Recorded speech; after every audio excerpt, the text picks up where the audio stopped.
तो चलिए शुरू करते हैं आपसे interview. First of all many many congratulations on getting all India rank 2। Thank you. तो सबसे पहला वही सवाल जो एक नॉर्मल सवाल होता है कि कैसा लगा जब आपको पता पड़ा कि आपकी ऑल इंडिया रैंक 2 है? खुशी हुई उस वक्त, तो रिलीफ था। चार्टर्ड अकाउंटेंट बने और बहुत अच्छे से बने। अच्छे से बने। क्या आपके मन में फिर कुछ देर बाद मलाल आया कि यार रैंक 1 क्यों नहीं, रैंक 2 क्यों? एक्चुअली उस वक्त तो नहीं आया था, बट जब मार्क मतलब पूरा मेरिट लिस्ट रिलीज हुआ और मार्क्स देखे तब थोड़ा सा लगा था, बट देन ओके। हाँ, एक नंबर से जो डिफरेंस रहा।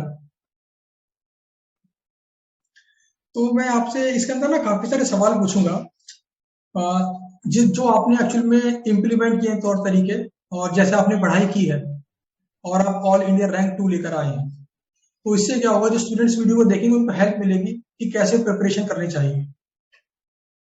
तो सबसे पहला तो मेरा जो बेसिक सवाल आपसे ये है कि आप कहाँ से, किस सिटी से आप हैं और आपकी सीए जर्नी कैसी रही, इसके बारे में थोड़ा सा ब्रीफ कर दीजिए।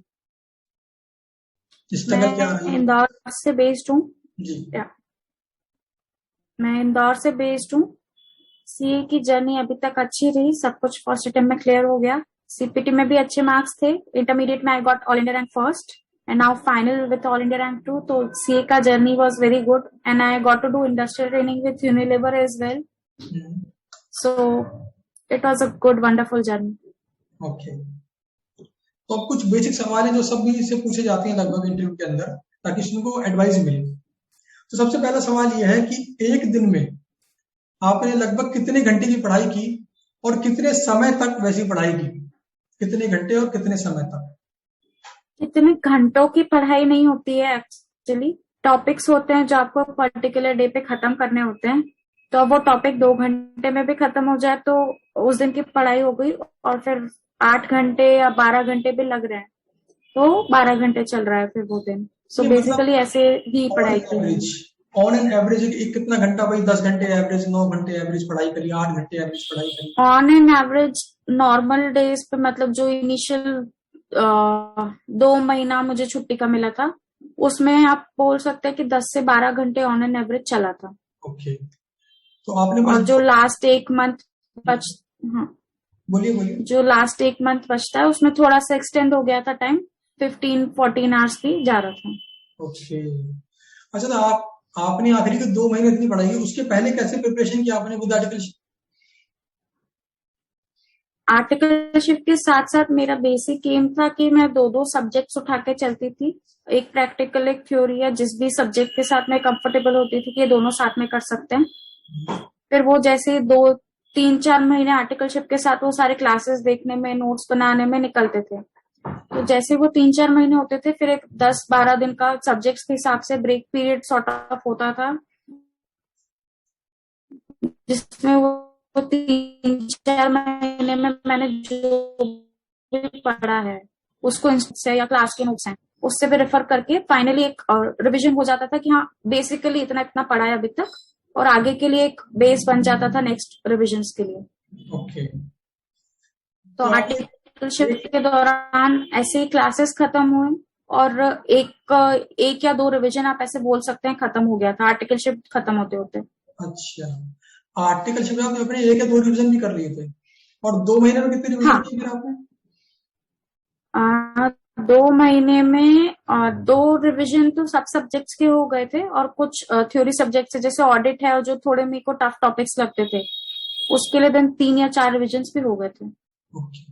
मतलब डिपेंडिंग अपॉन कि कौन सा इजी लग रहा है, कौन सा हार्ड लग रहा है, आपने नंबर रिवीजन कम ज्यादा उस हिसाब से किया। हाँ, क्योंकि होना भी चाहिए, फिक्स रूल तो किसी चीज का भी नहीं है। किसी को कॉस्टिंग इजी लगता है, किसी को मुश्किल लगता है, किसी को ऑडिटिंग इजी लगता है, किसी को मुश्किल लगता है।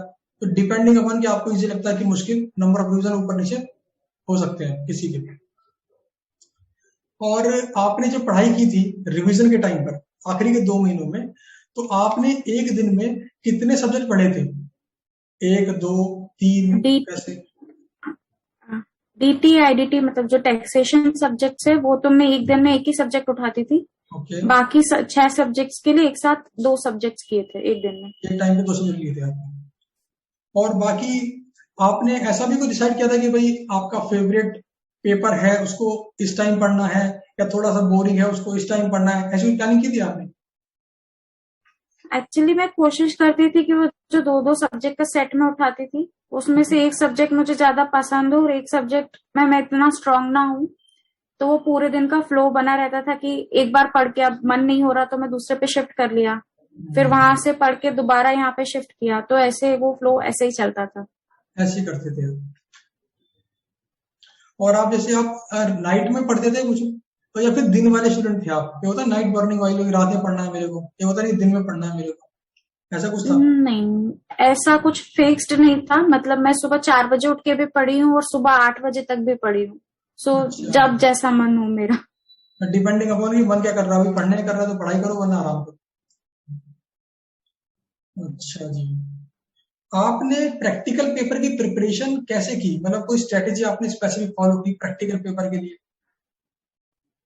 प्रैक्टिकल पेपर के लिए बेसिकली एक बार तो जितना भी क्वेश्चंस और जितना भी मटेरियल मेरे पास अवेलेबल होता था, कोचिंग का है या फिर इंस्टीट्यूट का मटेरियल है, past RTP MTP what ever it is, वो सबके क्वेश्चंस एक एक बार तो मैंने अपने हाथ से लिख के सॉल्व किए। उसके बाद मैं उन क्वेश्चंस का कुछ कुछ क्वेश्चंस में कुछ ही पार्ट इंपॉर्टेंट होता है, बाकी जनरल क्वेश्चंस होता है, हम्म, तो उस एक पार्ट को स्पेसिफिक अलग करके उसका छोटा छोटा सा क्वेश्चन बना के अपने पास रखे थे। कुछ जो पूरे ही इंपॉर्टेंट क्वेश्चन थे उनको मार्क करके रखा था कि ये दोबारा देखने हैं या दोबारा सॉल्व करने हैं। तो ऐसे हर रिवीजन के साथ वो जो क्वेश्चन बैंक जो मेरा बनता जा रहा था कि मुझे ये करना है ये करना है, वो छोटा होता जाता था और प्रैक्टिस अच्छी होती जाती थी। ओके। मतलब आपने जो भी पढ़ाई करी उसमें जो हार्ड क्वेश्चन लगे आपको ज्यादा इंपॉर्टेंट, उनको अलग कर दिया आपने, और कुछ क्वेश्चन में कुछ पॉइंट्स निकाल लिए कि ये पॉइंट मेन है, इनको अलग से पढ़ना है, और दोनों को मिक्स करके आपने करेक्ट। अपना नोट्स बना लिया कि भाई इसको रिवाइज करना है मुझे एग्जाम के टाइम पे। तो आपने अपने 8 पेपर के समरी नोट्स बनाए थे? हाँ।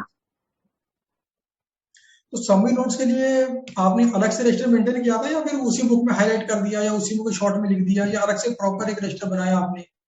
नहीं, उसी बुक्स में। मतलब बेसिकली अगर मुझे किसी कोचिंग के मटेरियल में ऐसा होता था कि इस सब्जेक्ट का इसके बारे में कोचिंग के मटेरियल में ज्यादा लिखा है, तो मैं बाकी सारे मटेरियल्स में से कटिंग्स लेके या कभी स्टिकी नोट्स यूज करके उस मटेरियल में लगा देती थी। और ओके। सेम अगर इंस्टीट्यूट का मटेरियल मुझे लगता था कि वो बहुत ज्यादा मटेरियल कवर करता है, तो फिर बाकी के मटेरियल्स में से कटिंग्स लेके उधर लगा देती थी। ओके। और थ्योरी पेपर में क्या रही आपकी स्ट्रेटेजी? थ्योरी पेपर में मेरा मोटिव बेसिकली ये था कि जो इम्पोर्टेंट टॉपिक्स है, सब्जेक्ट्स हैं, जो ऐसा मेरे थोड़े बहुत वीक पॉइंट्स थे कि ये मुझे बिल्कुल भी याद रहता नहीं है, उनको बार बार जो उनके क्वेश्चंस थे जो पास्ट एग्जाम्स में आए हैं, एक्सपेक्टेड क्वेश्चंस है, मॉक टेस्ट है, वो लिख के प्रैक्टिस करूँ ताकि वो कंसेप्ट मेरे दिमाग में एक बार के लिए बैठ जाए। और फ्रीक्वेंट रीडिंग्स की थी थोड़ी सब्जेक्ट्स की। ओके। और सबसे अहम सवाल कि आपने एग्जाम टाइम पे जो स्ट्रेस आता है उसे कैसे मैनेज किया? क्योंकि काफी लोग उसको मैनेज ही नहीं कर पाते, वो परेशान होते हैं कैसे पढूं क्या पढूं, तो उसको कैसे मैनेज किया आपने स्ट्रेस को?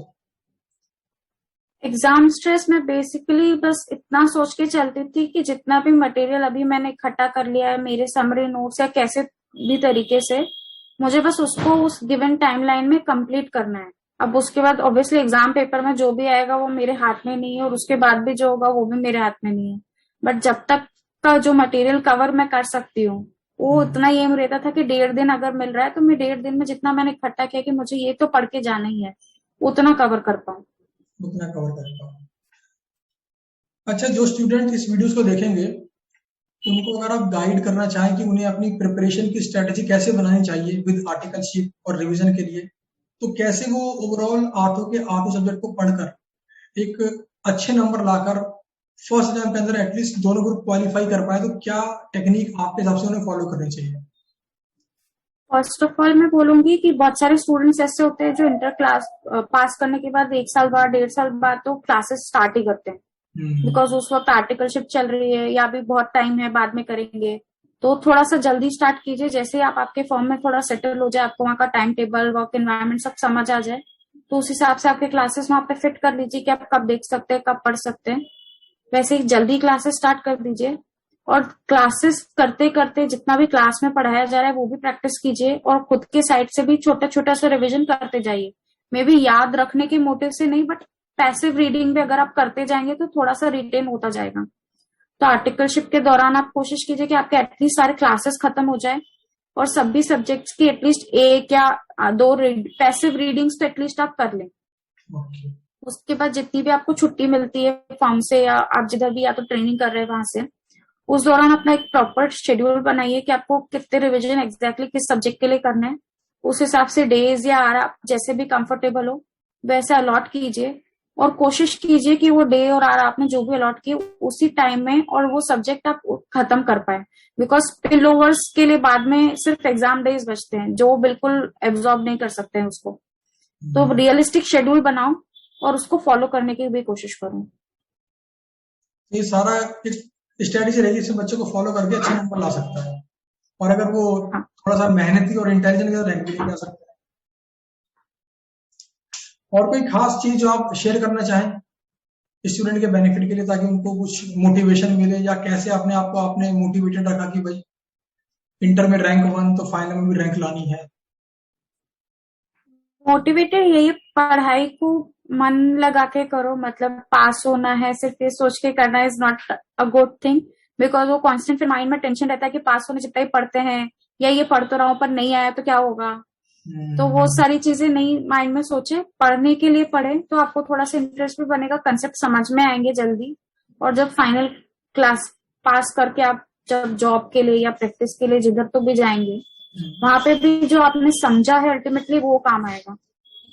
सो पूरा पढ़ाई पे फोकस करके कीजिए। डिस्ट्रैक्शंस मतलब सोशल मीडिया है, फ्रेंड्स है, सब कुछ है, उन सब का टाइम फिक्स रखिए कि जब भी सोशल मीडिया देखना है, फ्रेंड्स के साथ घूमना है या घर वालों को टाइम देना है या जो भी आप चाहते हैं आपके मी टाइम में करना, उसका फिक्स टाइम रखिए और वो उसी टाइम में कीजिए। पढ़ाई के वक्त पे सिर्फ पढ़ाई पे ध्यान रखिए और जो भी सोचते जाते हैं या कोई भी क्वेश्चन आता है तो उसको ऐसे मत कीजिए कि ठीक है बाद में समझूंगा और वो बाद में कभी आए ना।